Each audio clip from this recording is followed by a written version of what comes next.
경매하면 보통 아파트나 오피스텔 떠올리는 분들 많으실 것 같은데요. 경매 투자처에는 토지와 상가 그리고 공장에 이르기까지 정말 다양한 매물들이 있습니다. 네, 집값과 아파트에서 눈을 돌려 또 미처 생각하지 못했던 공장 경매로 틈새 시장을 노려보는 건 어떨까요? 오늘은 공장 경매에 대해 이주환 교수님 모시고 자세히 알아보겠습니다. 어서 오세요, 교수님. 안녕하세요. 네. 야, 이제 여기까지 왔네요. 공장 경매라. 교수님, 그럼 우선 이 정의부터 짚어주셔야 되겠는데 부동산 경매 유행 중에서 공장은 어떤 걸 의미합니까? 네, 이제 정확한 정의를 해보면 네. 이 사람이 부동산을 사용 수익합니다. 근데 그 내부 공간에서 일정 우리의 필요한 물건을 만들 때 이걸 제조행위라고 하는데 이러한 제조행위를 합법적으로 할 수 있는 공간을 공장이라고 하죠. 재밌는 것은 500제곱이 안 되는 그런 소형 제조 공간들은 건축법으로 짓지만 500제곱이 넘어가는 그런 공장은 산업지적 활성화 및 공장 설립법에 따라 공장 설립 승인을 받아야 되는데 오늘 우리가 봐야 될 내용이 이 승인 대상이 되는 공장에 대한 내용이죠. 네. 그래요. 네. 사실 이제 부동산 경매를 하는 이유는 다양하지만 이제 공장 경매 처음 접하시는 분들 입장에서 이제 투자 목적도 좀 궁금하실 것 같은데 부동산 경매 시장에서 봤을 때 공장 어떤 장점이 있을까요? 네, 일반적으로 이제 부동산 경매 매물이 많이 나올 때는 이 부동산 경매 물건들이 안 좋은 때거든요. 그렇겠죠. 네, 근데 이제 이 공장은 이 부동산 경기가 좋을 때도 다 물건이 나오는 거죠. 그래요? 왜 그러냐면 예. 중소기업들이 경영난 때문에 운영을 못하고 결국은 이렇게 경매가 속출할 수 있는데 재밌는 것은 공장 경매가 나오는 물건들 보면 아주 좋은 물건이 나와요. 일반적으로 이 공장을 받는 분들이 직접 제조업을 하자 이건 아니고 임대를 놓는 건데 상가 같은 경우는 보통 임대 수익률이 5% 내지 7%면 굉장히 우량 물건으로 해서 임대 수익을 보고서 경매 입찰을 합니다. 근데 공장은 대충 보게 되면 경매로 물건을 잘 받게 되면 15%까지 임대 수익이 나오는 거거든요. 굉장히 고수익이 나죠. 투자의 블루오션이 되는 거죠. 또 하나는 공장을 경매로 받게 돼서 세를 놓으면 이 세입자가 한 번 들어오면 쉽게 옮길 수가 없어요. 이 얘기는 무슨 얘기냐면 상가 같은 경우는 더 좋은 데로 이렇게 옮겨가는 경우가 있는데 공장은 거기에 설비를 갖고 들어온 임차인들이 옮길 때 엄청난 비용 부담이 일어나니까 한 번 들어오면 굉장히 오랫동안 있게 되는 장점이 있습니다. 네. 그리고 재밌는 건 상가임대차 보호 대상에 대한 개념에서도 이 공장은 세가 높아서 상가임대차 보호 대상이 되지 않는 경우가 많기 때문에 화성 같은 경우 뭐 일단 6억 환가돼서 6억, 7억 이상의 그런 세입자로 가면 보호 대상이 아니기 때문에 세입자에게 끌려가지 않는 그런 장점도 있죠. 예.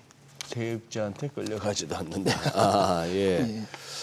그래도 왠지 이 아파트나 이 뭐 오피스텔 같은 경매 그동안 우리가 공부해왔던 그쪽보다 일단 공장 경매라고 하니까 복잡할 것 같기도 한 뭐 그런 선입견이 드는데 초보자도 한번 도전해 볼 만한 영역입니까? 가능합니다. 네.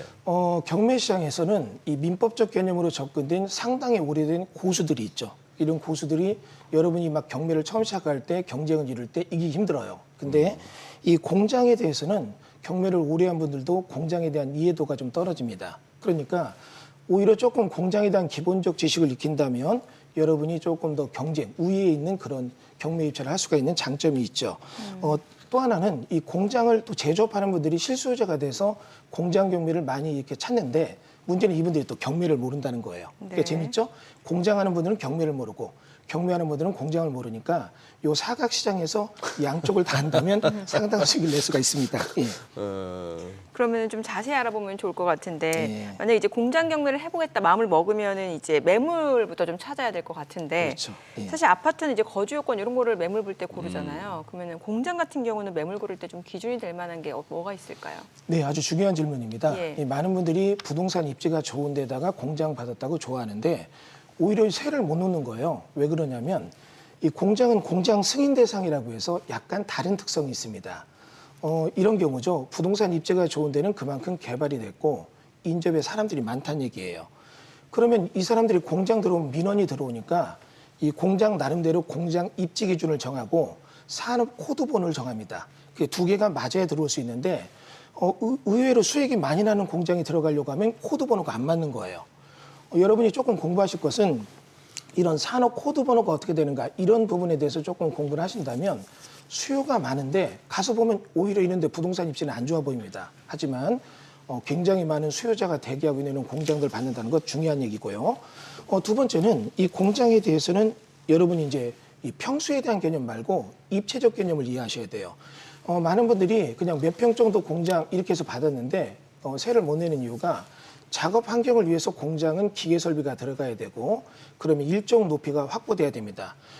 전에 있던 공장 직접 운영하신 분들이 자기 작업 환경에서는 높이가 필요 없어서 낮게 공장을 지었는데 이게 이제 경매 나오니까 그런 특수한 경우 외에는 기계가 못 들어가니까 들어올 수 없는 거예요.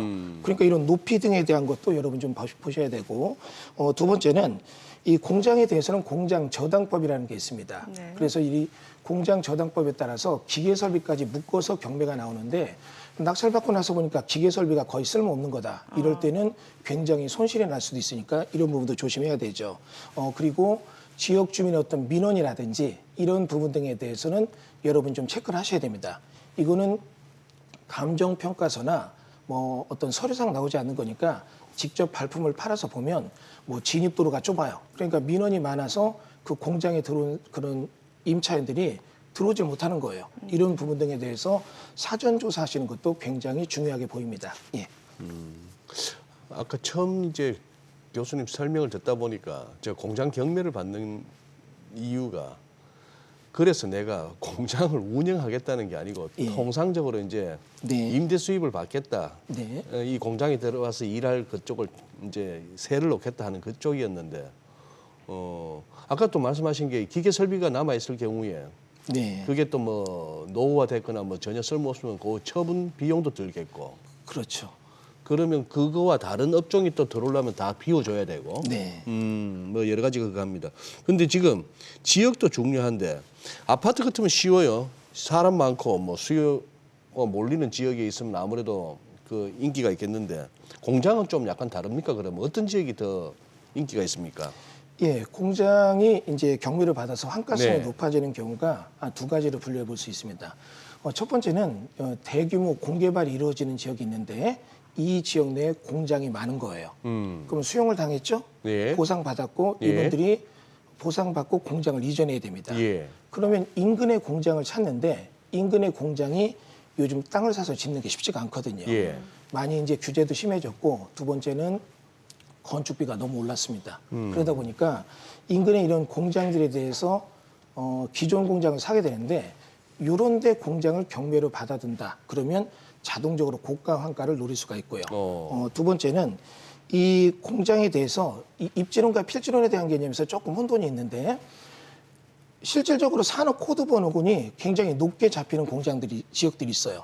이런 데 공장을 받게 된다면 공장 운영하는 사람들이 이쪽밖에 못 들어가요. 예를 들면 화학 공장이다. 그럼 입지 좋은 데가 들어간다. 이거 안 되거든요. 그럼 입지가 좀 안 좋은데 외진 데 들어가야 되는데 이런 데 공장을 경매적으로 받게 된다면 들어갈 수 있는 공장은 제한돼 있는데 수요자는 많기 때문에 임차를 놓을 때 굉장히 고수익으로 임차를 놓을 수 있는 장점이 있죠. 예. 이런 부분 생각해 볼 수 있습니다. 예. 그럼 반대로 이런 매물은 좀 피해야 된다. 어떤 것들이 있을까요? 네. 일단은 이 부분은 꼭 알아두셔야 되는데 이 공장 같은 경우는 대출을 받아서 잔금을 내야 되는데 네. 이 공장의 코드 번호가 보니까 작년에 불이 많이 나서 화재 보험에 대한 얘기를 보험회사들이 너무 지급이 많아가지고 화재 위험이 있다. 그러면 여기는 화재 보험을 안 들어줍니다. 화재 보험을 안 들어주게 된다면 이런 공장은 대출이 안 되니까 경매를 받고 나서 잔금을 못 내는 경우가 많아요. 두 번째는 이 공장 내부에 경매를 받고 나서 보니까 내부 시설이 있는데 이러한 내부 시설 자체가 고정화돼 있어요. 이 얘기는 뭐냐면 땅속에 깊게 이 프레임을 박아놔서 콘크리트로 구조화돼 있다. 이러면 이런 부분 등에 대해서는 명도가 굉장히 불가능해집니다. 지인분이 공장을 낙찰받았는데 반응계가 공장 바닥에 묻혀 있어요. 약 3m 이상으로. 그러니까 이 공장에 반응계를 그러네요. 빼서 놓으면 예. 공장을 다시 지어야 되는 문제가 되는 거죠. 이런 건 굉장히 조심해야 되고 또 팁을 드린다면 이 공장 같은 경우는 제조 과정에서 폐기물이 많이 나옵니다. 근데 이런 폐기물이 많이 나온 공장의 경우는 낙찰받을 때 낙찰자가 그 공장 안에 있는 모든 폐기물을 다 치워야 되는 법적 의무가 생겨요. 그러니까 이런 폐기물이 많은 공장은 굉장히 주의하셔야겠죠. 그리고 또 말씀드릴 게 이 지식산업센터라고 하는 공장 받을 때는 굉장히 조심해야 되고 또 공장이 개별 입지 공장이 아니라 무슨 산업단지 안에 있다. 이런 공장 받을 때는 굉장히 조심해야 됩니다. 아니 지식산업센터하고 산업단지 안에 공장이면은 더 유리해 보이는데 제 일감은 네네. 오히려 교수님 주의하라시네요. 이유가 있습니까? 네, 이 얘기 굉장히 중요한 얘기인데 예, 예. 이 굉장히 손해 보는 분이 많아요. 일단은 지식산업센터는 과밀억제권역 안에 있는 지식산업센터 공장은 그래도 괜찮아요. 근데 과밀억제권이 벗어나는 지역들은 이런 거 경매를 받게 되면 공실률이 너무 높습니다. 아하. 예를 들어서 이 지식산업센터가 들어올 수 있는 필지가 20필지가 만들어진 산업단지다.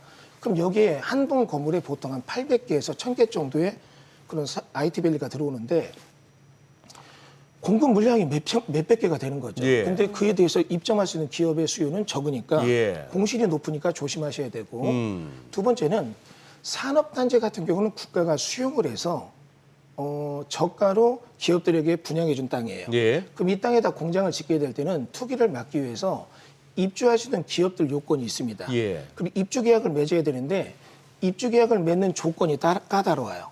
그러면 여기 들어오시는 세입자가 까다롭고 여러분이 경매로 요거를 낙찰받고 나서 그러한 입주를 못하게 될 때는 이 처분 명령이 떨어지고 처분되지 않을 때는 이행강제금에 나올 수 있는 불이익을 당할 수 있습니다. 이런 부분에서 두 개의 공장은 여러분 초보자는 입찰을 피하는 게 좋을 것 같습니다. 예. 경북 경주 한 공장이 지금 89억 원에 낙찰이 됐다고 하는데 이게 아무래도 이제 공장이다 보니까 일단 이제 가격대가 좀 상당히 있는 것 같고 자금 마련에 대한 고민을 할 것 같은데 대부분 사실 경매도 대출을 이용하잖아요. 그러면 네. 공장 같은 경우는 대출이 어느 정도나 나오게 되나요?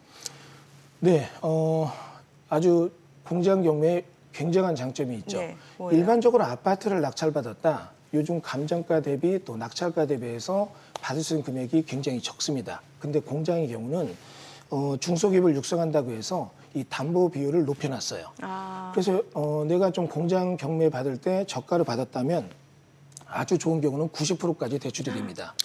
그래요? 예, 많이 대출해줘 또 금리도 저가로 적용을 하기 때문에 금융 비용에 대해서는 지렛대 효과를 쓸 수 있는 굉장한 장점이 있죠. 그리고 또 한 가지는 공장 같은 경우는 재밌는 게 어떤 아파트 낙찰가, 일반적인 물건 낙찰가보다 저가로 낙찰받을 수 있는 장점이 있어요. 그만큼 전문성을 요하는 부분이 있다 보니까 저가로 낙찰받고 되면 보통 70~80% 이상의 대출이 돼서 오히려 더 소액 투자가 이루어지는 경우가 많습니다. 예. 그래도 한 80~90억짜리 90% 대출을 해준다 해도 머리 아파지겠는데요. 아니 근데 이제 이자 부담 생각하면 그래도 좀 저렴한 매물을 노려보는 게 좋을 것 같은데 혹시 방금 같은 예가 아니라 좀 이렇게 저가로 투자 가능한 매물도 있습니까? 예, 공장 같은 경우는 좀 전에 얘기한 것처럼 공장 저당법에 따라 기계 설비도 같이 경매가 나옵니다. 그런데 이런 기계 설비를 입찰 전에 여러분이 조금 조사해 보면 이런 기계 설비가 상당한 환가성이 있거든요. 그러면 제가 낙찰을 받고 기계 설비는 별도로 중고 기계업자에게 팔게 된다면 대출이 많이 되고 내 투자금도 기계 설비 팔면서 회수가 되고 또 예. 임대를 놓으면서 보증금이 들어오는 것 같고도 미리 환가가 되죠. 그리고 이자에 대한 부분은 월세 받으면서 내면서도 돈이 남는 그런 투자가 되는 거 아주 좋은 메리트가 있다고 생각됩니다. 예. 근데 아무래도 이제 공장이라고 하면은 이제 제조업 상황도 좀 봐야 될 것 같고 아니면은 경기가 어떤지도 그러니까, 좀 고려를 예, 해야 될 것 예. 같은데 혹시 공장 경매에 접근하기에 따로 좋은 타이밍이 있는 건가요? 네네, 있습니다. 예. 일단 지금 현재 공장을 경매를 받게 될 때 만약에 인접해서 공장들 건축이 쉬워진다면 상대적으로 경쟁력이 밀릴 수가 있는데 건축비가 많이 올랐기 때문에 최근에 공장 신축은 거의 스톱 상태입니다. 그리고 두 번째는 최근에 어떤 난개발을 막기 위해서 지자체마다 네. 공장 건축에 대해서는 개발행위 허가 제한이라고 해서 공장 허가를 안 내주고 있습니다. 대표적인 경우가 경기도 화성인데요. 네네. 그럼 이런 지역에서 공장을 경매를 받는다면 타이밍이 굉장히 좋은 거죠. 들어갈 업체는 많은데 공장에 예. 대한 공급이 차단돼 있으니까 예. 이런 것들이 공장 투자에 아주 좋은 타이밍을 가져오는 것 같습니다. 예. 네. 그래요, 교수님. 그러면 이제 마지막으로 이 공장 경매에 관심 가지시는 분들한테 꼭 체크해야 될 것들 짚어주신다면요. 네네. 경매의 꽃은 수익을 내는 건데요. 공장은 전반적으로 수익을 낼 수 있는 걸 선별하는 거, 공장 입지 기준, 산업 코드 번호 연구 이런 것들 보는 것, 또 그리고 공장 저당법에 따라서 기계 설비의 환가성 또는 기계 설비의 환가성이 떨어질 때 가격 거품이 끼는가 이런 얘기 꼭 보셔야 되고요. 그다음에 다시 말하지만 명도에 대해서는 굉장히 신중해야 됩니다. 공장을 경매를 받고 나서 보니까 내부의 기계 설비가 법률적으로 이전할 때 어떤 신고나 허가가 필요할 때는 명도가 불가능하고 또 경제적으로나 기술적으로 엄청난 비용 부담이 드는 그런 사항들이 있으니까 사전에 이런 부분은 잘 여러분들이 현장 답사에서 확인하는 것이 필요하다고 보입니다. 네. 네, 오늘 네. 내용 잘 들었습니다. 네. 고맙습니다. 감사합니다. 감사합니다.